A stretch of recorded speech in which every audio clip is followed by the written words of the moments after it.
Well, once again, you have clicked on a video trying to improve your movement in Counter-Strike 2. Today, I'm going to give you real advice from a player who's competed at the highest level here in North America. I've competed internationally and give you the actual advice that is going to help you develop your mechanics and identify some bad things that all of us are doing when it comes to our movement inside of this game. Now, I'm going to give you some very basic concepts. I'm going to give you some high level next things, but just stay patient and understand that there is no easy fix. There's no instant fix to developing your movement. At the end of the day, this is a mechanic. This is something you are going to have to train over time. And I'm going to give you all the tools. I'm going to give you tips in this 10-minute video that'll help you expand your knowledge of what you need to be doing.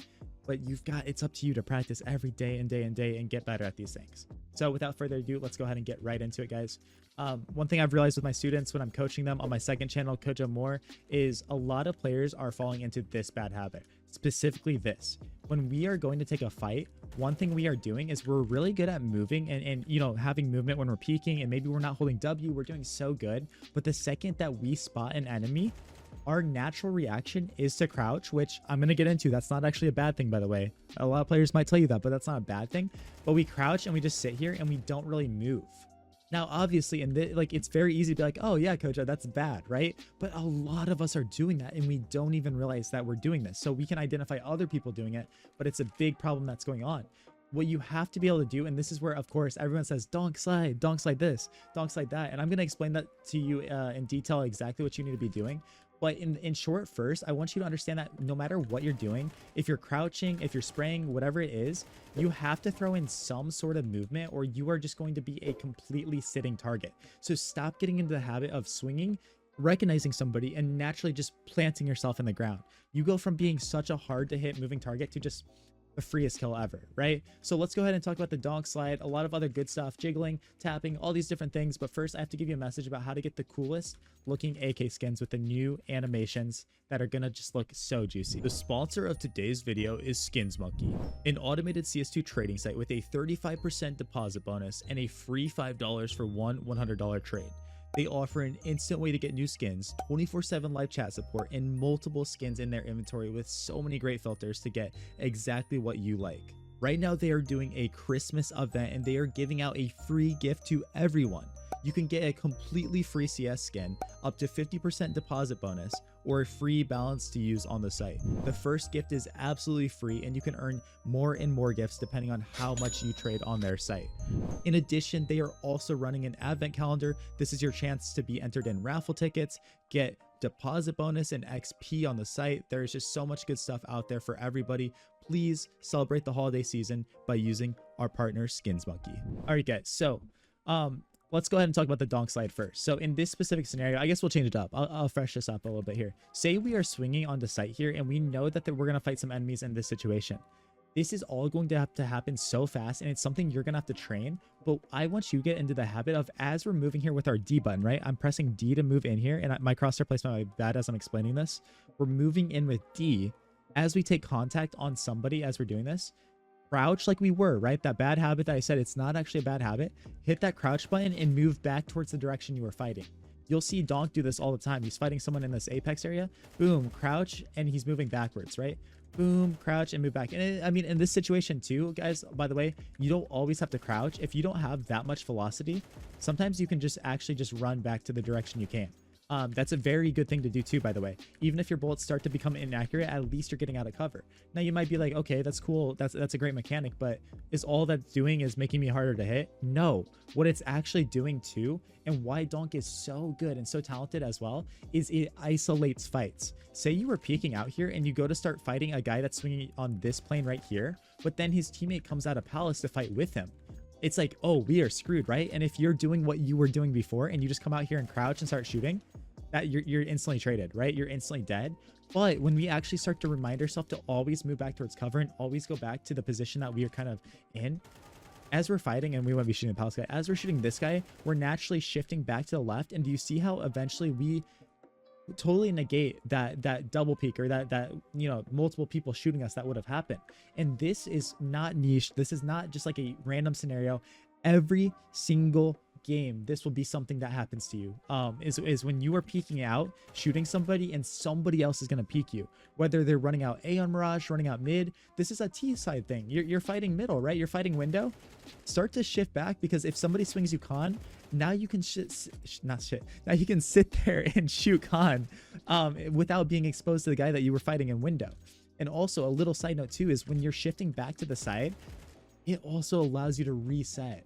Say you were just spraying so badly, right? Say we had a silver 1 spray and we're going up in the air like that. Well, dude, if you're sitting in the open and you're super stubborn trying to get this kill, your silver 1 spray is getting you killed. But at least if you silver 1 spray, you can get out of there when we do this. So it's a really cool thing to do. It's really nice. It's a great way to improve your movement. Wow, guys, we're halfway through this video. If you're enjoying this so far, please, again, hit that subscribe button. Leave a comment down below if you found this helpful. The next thing I want to help you guys, this is something a lot of you guys at a lower level are doing wrong. Higher level people are pretty good at this. But one thing you can really get into the habit to is jiggling, right? And specifically, you're pre-aiming. So there might be times where you're sitting behind cover here and you're jiggling out every once in a while, right? And this is a kind of a weird situation to do this. I guess market would be a good example here too. Like if we're trying to fight market, one thing players are doing wrong is they're jumping up into this position, right? So say we're jumping up into apps and we want to go hold this position. I've seen players I work with time and time again, they just look into the wall here and then they peek out. Do you see what's wrong with this? And I actually didn't even do it as bad as I could be doing it. Is you're peeking out and then you're adjusting. You're doing this. Guys, make this all one movement. This is the most niche tip ever. Nobody else is teaching you this. You know, get into your position. First, put your crosshair there and look.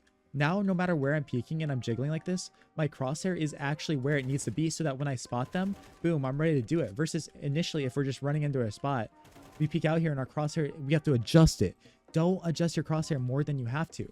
This is why pros are so good too, because they can visualize the angles through the walls so that when they peek something, they're instantly shooting where they need to be. They're not peeking and then going, oh, the doorway's here, right? And that will come with time, right? That will come with time, understanding this visualization and knowing where things are.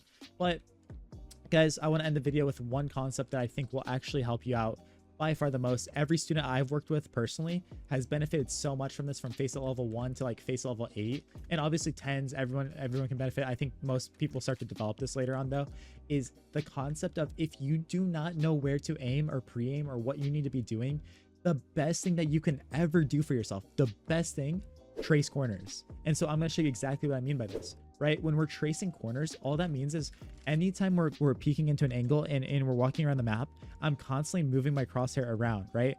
And it's okay if you fail at it. It's okay if you're not the best at it, but if you don't know what you're doing, just trace. And you can't go wrong, because even if somebody's in a weird position, you're going to farm them. A lot of people comment on my videos and they go, Kojo, these are great tips, but you just don't understand. People at my level play so random. They play so weird. You're not pre-aiming. You're not having good crosshair placement then, because if your crosshair placement was solid, you wouldn't be caught out as much by these people. Of course, they're going to make frustrating plays. They're going to be in some random positions and doing things. But if your crosshair placement's good, you should never really like be getting punished too much by these people, because you're able to just instantly click. What people do at a lower level is they don't understand this corner tracing. And I'll go ahead and show you guys some different examples as I talk about this. They don't understand this corner tracing, and they don't get into the habit because they're only thinking about it when they think they could get killed by somebody. So when they come out here, they're like looking in the palace, right? They're looking into the walls like this, and then they're coming out here and, oh, now we adjust, right? And okay, no, now we adjust. And you see, like, they're exposing themselves to a lot of different angles. The crosshair is not in a good spot, so you're making your life so much harder. You're forcing yourself to have to actually you know, flick for no reason. And I made a video on flicking. We don't want to flick. Flicking means we, you know, weren't ready, or we weren't aiming in the proper place. Of course, there's time and place for flicking. I understand that.